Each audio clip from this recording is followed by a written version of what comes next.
Hello guys, what's up? Today I'm going to be doing a review of the Razer Deathadder Elite and the Razer Viper.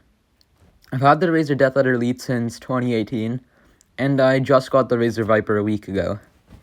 I've had time to use both of them, and I have some important points to make about which one to get. So this is all my opinion, and I'm going to try my best to not have any bias in this. So I'm going to talk about why you should get one over the other, and what your different use cases might be. So anyways, let's get straight into the video.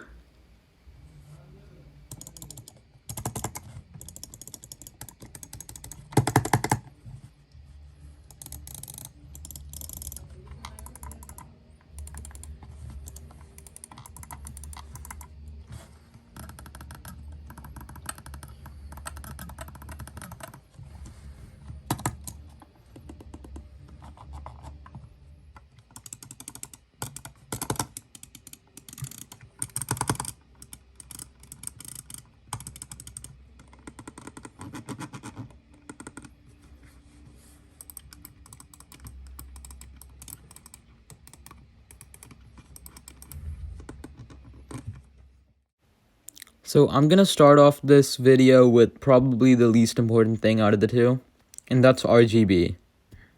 So there's a very clear winner in RGB here. It's the Deathadder Elite. The RGBs look more clear because they're not covered up by plastic, and also there's the scroll wheel lighting. So as you can see from the Viper, the RGB is completely covered up, so there's no point having it, while the Deathadder Elite just looks way better in the hand. The next thing I have to go over is shape. I'll start with the Deathadder Elite. The Deathadder Elite was indefinitely intended for right-handed people. There's no way a lefty can use this without just it being super uncomfortable. There's buttons on the left side, so it's way easier for someone right-handed to use it. And the shape is really big and bulbous. It has a hump on the back, it's pretty large, it's made for larger hands. On the other hand, this is an ambidextrous mouse, which means it has just a very symmetrical shape with side buttons on both sides. So a left-handed person can use this just as well as a right-handed person. It doesn't have a big hump on the back, and it's way flatter than the Deathadder Elite. So it's not as good for palm gripping, but it's definitely better for claw gripping. I usually palm grip my mouse, so I find the Deathadder Elite much more comfortable. But I'm switching over to claw gripping because it's some easier jitter, and this is a perfect start for that. I think a really important thing to talk about is the side buttons. As you can see on the Deathadder Elite, the side buttons are nice and big and flat.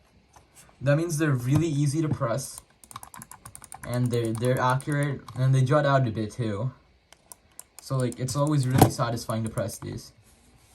And the Viper, on the other hand, it's an ambidextrous mouse, which means there's side buttons on both sides of it. So left-handed people and right-handed people can use it equally as well. The side buttons here were designed so I can't accidentally misclick it on the other side over here. So that means they're really small and they push in, which makes them a bit harder to press, but when you get used to it, there's really no problem. So right now, I'm on my Deathadder Elite. I haven't used this mouse in a week, and I'm just gonna say, I just love how it feels. The build quality is really great, there's not a single wobbly button. The clicks are just so much more satisfying to press, in my opinion, than the Viper buttons.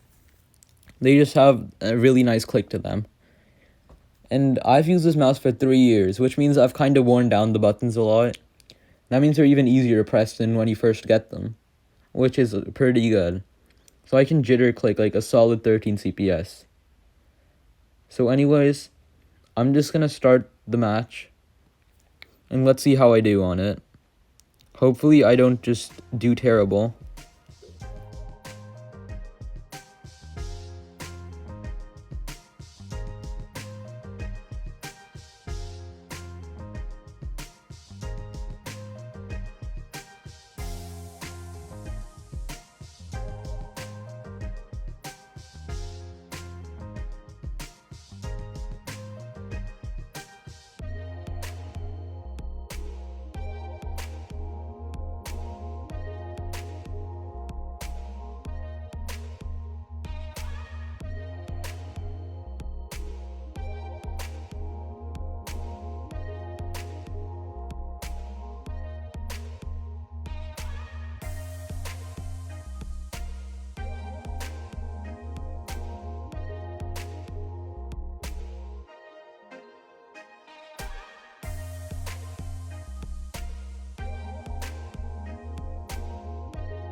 So as you can tell, I just did so bad.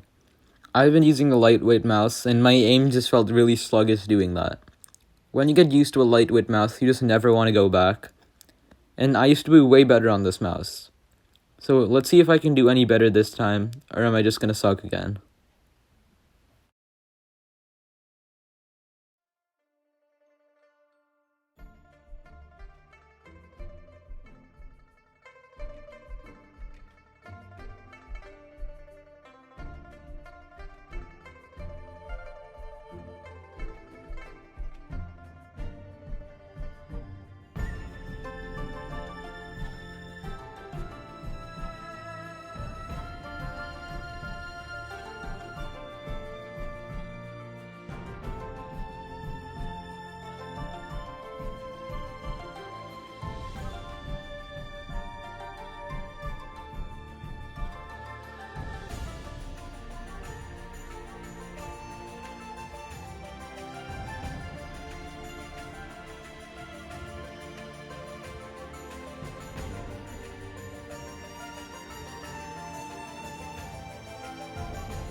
So as you can see, this is a really good mouse, and when you get the hang of it, the tracking is amazing. It's actually really fun and easy to get a combo.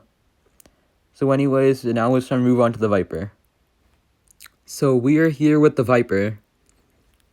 Let's see if I can do any better on the Viper than the Deathadder Elite. And then we can use the gameplay to compare the two. So let's get right into the fight.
Okay, so now we're going to be trying this again with the Viper, but we're going to be butterfly clicking.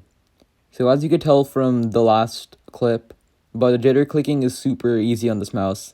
It works really well. Let's see if butterfly clicking can be just as good. So the buttons are pretty wide. So butterfly clicking is easy on this, but you're not going to double click, so don't expect like 20 CPS. The most you might get is like 13 or 14, unless you're just super fast.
So after using both of them, I think I'm ready to give my final thoughts on it.